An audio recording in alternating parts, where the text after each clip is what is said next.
What's up, guys? It's your boy, Barca Boy 103. Today we're going to react to the Barcelona news over the past 24 hours.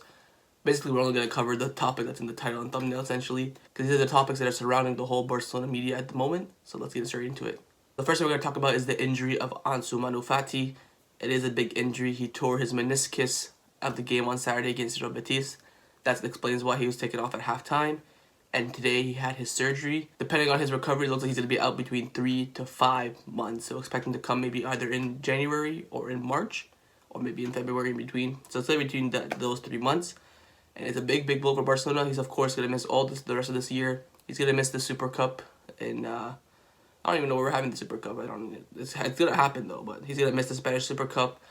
And it's a big blow for Barcelona. Now, you might be wondering who's going to replace him in his position. Well, I think there are a lot of players who can play that position. Firstly, of course, the screenshot is straight out taken from Talk FC's video. I just thought it looked cool, so I'm just going to use it in general. I think the main player that's going to take over that Ansu Fati left wing position is going to be Dembele. A lot of the fans prefer him on the right. Everyone says he's better on the right than the left. For me personally, I think he puts even performances on both wings. That's the thing. One of his greatest assets that he can play on either wing and put in 110%.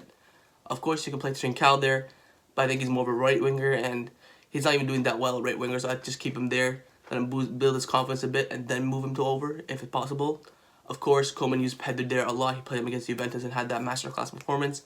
I think Coutinho is an option there, but like I said before in many of my other videos, he is our last resort. And the player that I would play in that left wing ahead of Coutinho is, of course, Konrad de la Fuente. I think if you want to go with maybe Dembele or Pedri there, okay, but I think third in line should be Konrad de la Fuente. I think this is a great chance for him to get an opportunity in the Barcelona team.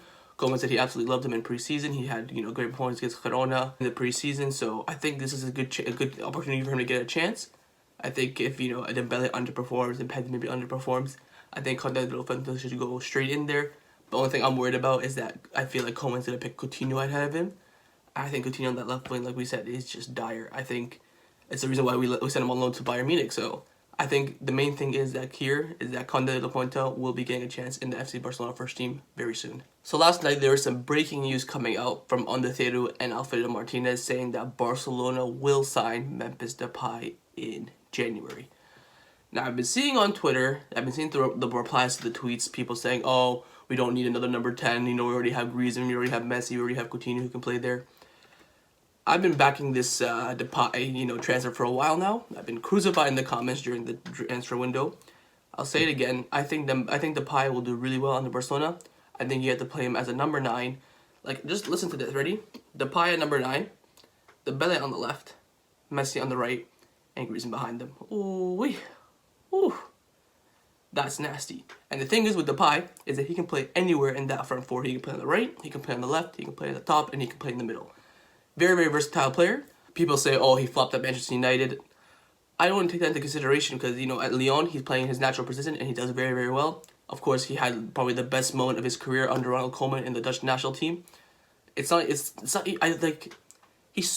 be so cheap. It's like not even a gamble. It's like you're gonna pay 10 million, probably like 8 to 10 million, something like that, for a world class, number 9, especially the one that your manager desperately wants.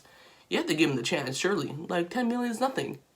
Hopefully he has, really low wages, because if he's going to be making, like, more than 150K a week, that's just bad. But I think Depay is going to be a great player for Barcelona, especially he's the player that Koeman wants. And at the end of the day, it's a gamble, but, like, it's the cheapest gamble you can get. Of course, it's not the long-term replacement. We all know that the long-term replacement that Barcelona wants is Lautaro Martinez. But I think for now, like I said in my videos, like I said in my match previews and reviews, we are desperate for a proper number 9. I think Depay can do that very well. People say, oh, he's not a proper 9. Oh, he, drifts around right wing, left wing, cam. Just play him that number 9. Play him with behind him Coutinho. You can play behind him Griezmann or Messi. Have pure rings out wide. I think that would be dangerous. Like I said before, this means that hopefully Braithwaite or someone else trash like Matheus Fernandes will be out the window. Because like we said before, Braithwaite doesn't even come on. Like the fact, like Ray Hudson, the BN Sports commentator, was calling him Lord Braithwaite in the Real Betis game. He's just a banter player at this point. We need top quality players. We're trying to, rebuild. We're trying to compete for competitions. We're 8th place in La Liga. Champions League is going to be difficult. We need world-class talent. I think Depay is a top talent. Is he world-class? I don't think he's up there quite yet, but he's a top talent. And for his price of, 8 to 10 million, keep in mind, he only has 6 months left in his contract. He's going to be dirt cheap. So I think this is a great, hopefully I'm right. I think it's going to be a great sign for Barcelona. It's a player that Koeman wants, so hopefully we can see the deal. Like I said before, Alfredo Martinez is probably the number one source in Barcelona, and he's saying that Barcelona gonna sign him in January. It kind of contradicts what I've been saying for a while now, saying that, oh, don't listen to transfer rumors right now, we don't have a president. But if it's gonna happen, it's gonna happen, because Alfredo Martinez is number one. Him and Onda Cero, they always get everything right. And if they're saying the Barcelona gonna sign him in January, I think they are. Maybe the new president's gonna give, Koeman the one player he wants, because at the end of the day, like I said, he's gonna be cheap. It's not gonna give you that much of a risk. Plus, we can sell him on for more. So it looks like Depay is going to be coming in January, and I think it's going to be a great signing. So after Onda Cero and Alfredo Martinez announced that Barcelona is going to be going for Depay in January, he came out in an interview and he said, finishing the season here at Lyon, you asked me a lot about this question, but I'm not going to make any promises that I'll be a Lyon player at the end of the season. I think Lyon have to take advantage of my presence here now. I have to take advantage of being here, and that's why I'm trying to do every day. You can ask those around me. I like to train and I like to be positive every single day.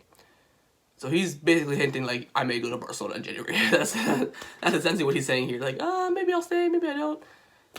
We all know he did an interview after the transfer window closed that he's saying like, yes, I was close to Barcelona, I wanted to go. I think it's set in stone that he's gonna be coming in January. I think right now the probability is like 95%, and that 5% only depends on if we're gonna sell someone. Whether it's gonna be Braithwaite, whether it's gonna be Dembele, whether it's gonna be Mateus Fernandes and Alini on loan. So many possibilities of what we can get rid of to bring in Depay. For me though, it'd be Braithwaite out, Depay in 100%. So the next player I want to talk about is Miralem Pjanic. Now, after the Real Betis game, Miralem Pjanic only came on for a few minutes. He tweeted a period with a picture of him sitting on the bench and then one picture of him walking off the pitch. Now, he tweeted this twice and then ended up deleting the first one. I don't know why, because I was, refreshing on Twitter. I'm always on Twitter, like I always say. Follow me, by the way. And I was like, oh my god, is he mad that he's sitting on the bench? Like, is he trying to, send a dig to Koeman or let the fans know that he's unhappy? So then he did an interview. He said, everyone tells me that I have Barcelona DNA. I always thought I should play for this team because their style suits me. I'm very happy that I play for Barcelona. I want to leave my mark and win titles here. I want to be one of the best players to play for Barcelona, and I'm confident I will do so. So he's basically digging at Koeman that, why you're not starting me. Because at the end of the day, he should be starting over Busquets. You know that. I know that. Every Kool-Aid knows that. He's played the double pivot system at Juventus. He played it at Roma. He's capable of it. And I can see his point. Because when you have Busquets who's not performing and you have all the other players not performing, they keep getting picked every single time, and you have a great player like Pjanic on the bench, it causes some concerns. Koeman, he's going to have to, now settle with unhappy Pjanic at the moment. I think now, hopefully, after the international break, he'll get more playing time. I think the way that he plays does to Barcelona.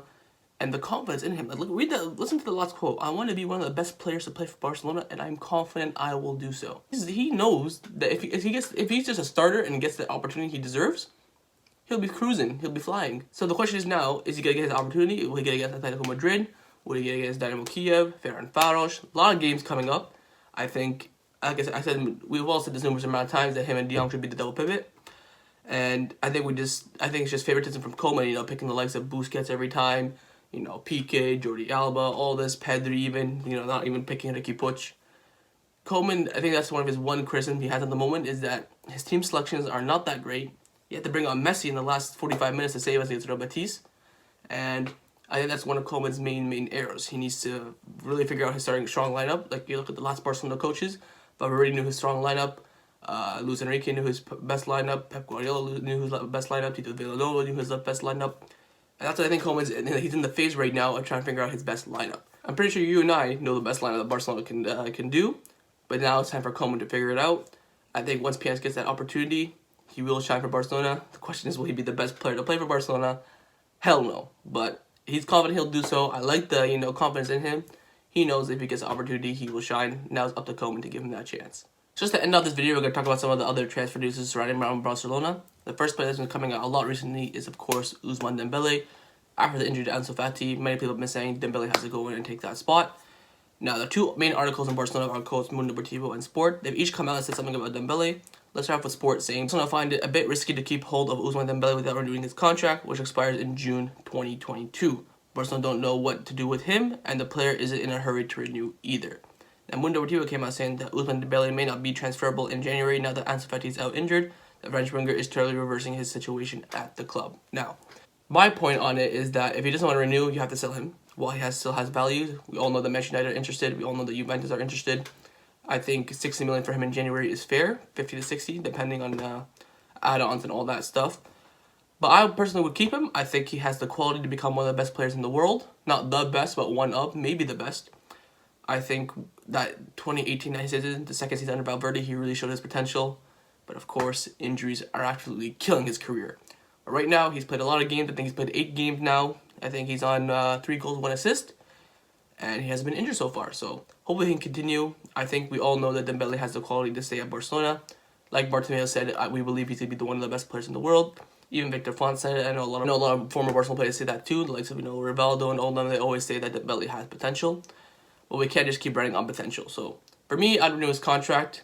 Hopefully they can come to an agreement. Right now, Dembele isn't really looking at that, and Barcelona are a bit worried because once the summer hits, they're gonna have to either sell or renew. Same thing with Semedo. They offered him a contract. He's like, not right now. Oh, Wolves offered. Boom, boom, accepted. See ya.